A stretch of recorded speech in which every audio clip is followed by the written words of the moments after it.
Hello dear students, welcome you all. हम लोग next topic dipole करने जा रहे हैं। पहले मैं आपको शॉर्ट में थ्योरी ब्रीफ कर दे रहा हूँ, देन आफ्टर ये जो क्वेश्चंस हैं इनको प्रैक्टिस करेंगे। डाइपोल की बात कर रहे हैं हम लोग। डाइपोल में क्या होता है, दो चार्ज होते हैं, पॉइंट चार्जेस, दोनों मैग्नीट्यूड वाइज तो इक्वल होते हैं, लेकिन एक प्लस होता है और एक माइनस होता है, एंड इनके बीच की सेपरेशन होती है। उस सेपरेशन को आप लोग यहाँ पे क्या कर सकते हो, L मान सकते हो और इसे 2A लिख सकते हो। मतलब separation between charges can be either L और 2A। यहाँ L और 2A वाली बात इरिटेटिंग है थोड़ी सी, अभी मैं समझाऊंगा। तो यहाँ पर जो ये सिस्टम बना है इसे कहते हैं डाइपोल। डाइपोल की अगर डेफिनेशन लिखने को आ जाए वर्ड्स में तो फिर आप लिखेंगे इट इज़ अ सिस्टम। ये मैं यहाँ लिख नहीं रहा हूँ, कमज़ोर दिल के हैं अगर आप, मेमोरी का पावर डाउन है, भूल जाते हैं, तो एक बार लिख लीजिए अपने हाथों से तो आपको याद हो जाएगा, क्योंकि लिखने से चीज़ें कभी कभी ज़्यादा बेहतर याद हो पाती हैं। इसीलिए मैं कह रहा हूँ कि ज़रूर लिख लीजिएगा। मैं वर्बली बोल रहा हूँ। डाइपोल क्या है, it is a system of two equal and opposite charges separated by some distance. ये separated by small distance. Two equal and opposite charges separated by some small distance. ठीक, ये डाइपोल का मैंने डेफिनेशन बताया। Dipole के लिए जो सबसे इम्पोर्टेंट क्वांटिटी होती है जिसको हमें निकालना होता है वो होता है डाइपोल मोमेंट। ठीक है, डाइपोल मोमेंट जो है उसमें दो कंपोनेंट होते हैं, उसमें दो पार्ट होते हैं, एक मैग्नीट्यूड और एक डायरेक्शन। ठीक है, इससे आपको एक ये भी क्लैरिटी आ गई, पूछा जाता है ये dipole moment not a scalar quantity, it is a vector quantity और इसमें डायरेक्शन होती है। यहाँ पर हम पहले अगर डायरेक्शन की बात कर लें तो डायरेक्शन नेगेटिव से पॉजिटिव की तरफ होती है। मतलब यहाँ पर अगर हम डाइपोल की डायरेक्शन कहें कहाँ पे, यहाँ पे, तो ये नेगेटिव है या पॉजिटिव है, इधर से इधर को होगी। ये डायरेक्शन आपकी जो है आई कैप मानी जाएगी। आई होप आपको ये पता होगा कि ऐसे अगर कुछ बना है तो आई कैप, ऐसे बना है तो माइनस आई कैप, ऐसे बना है तो जे कैप और ऐसे बना है तो माइनस जे कैप। तो फिलहाल ये जो डाइपोल आपकी स्क्रीन पे है that is along positive I cap. Direction part clear हो गया। नाउ मैग्नीट्यूड पार्ट की बात करेंगे।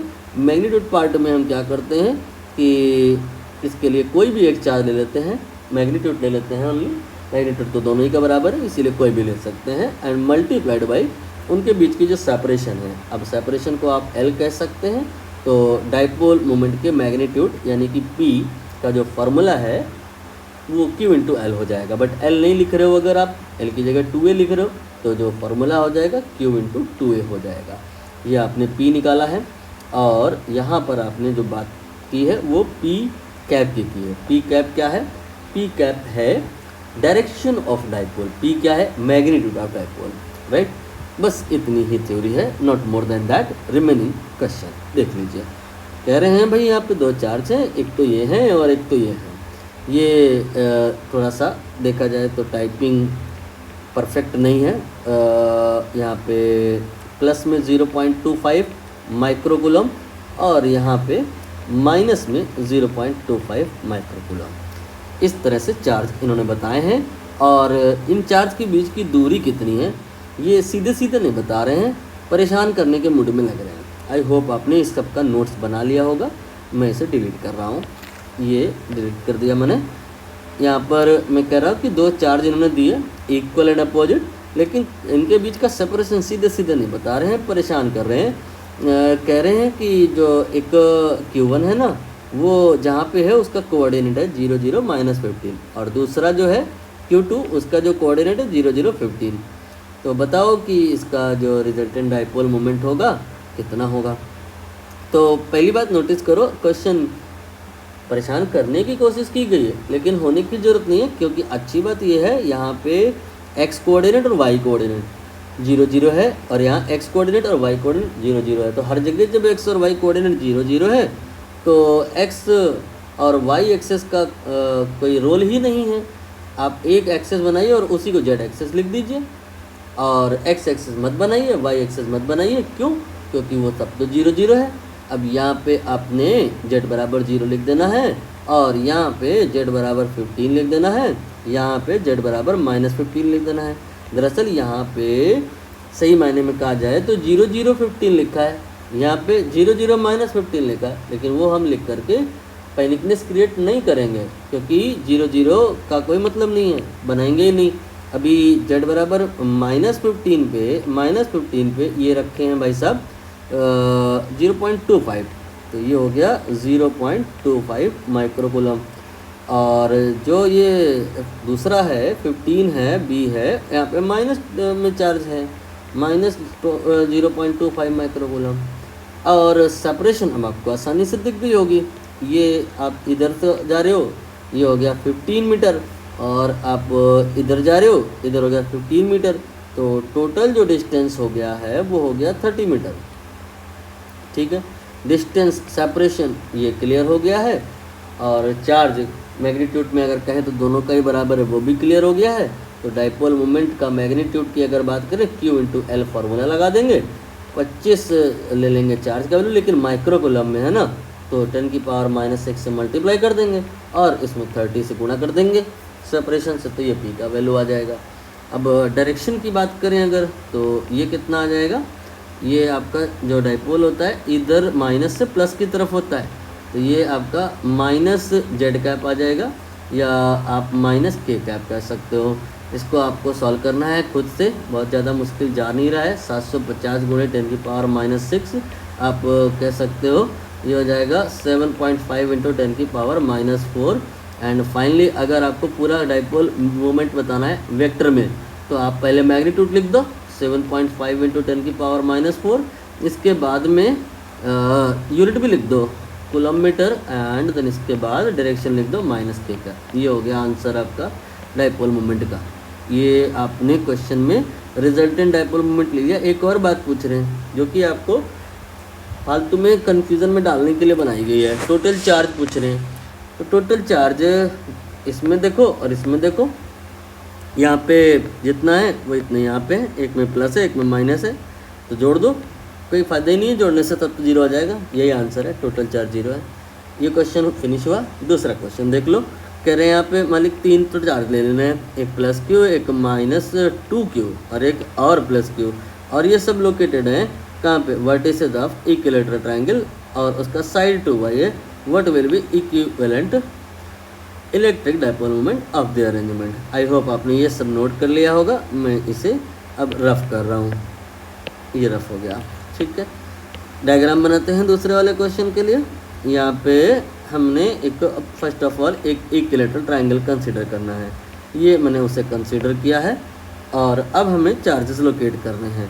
कह रहे हैं Q है और -2Q है और Q है, तो ये मैंने Q बनाया, ये मैंने -2Q बनाया और ये मैंने Q बनाया। नाम रख दो चाहे तो वर्टिसेस का, यहाँ A लिख दो, यहाँ B लिख दो, यहाँ C लिख दो।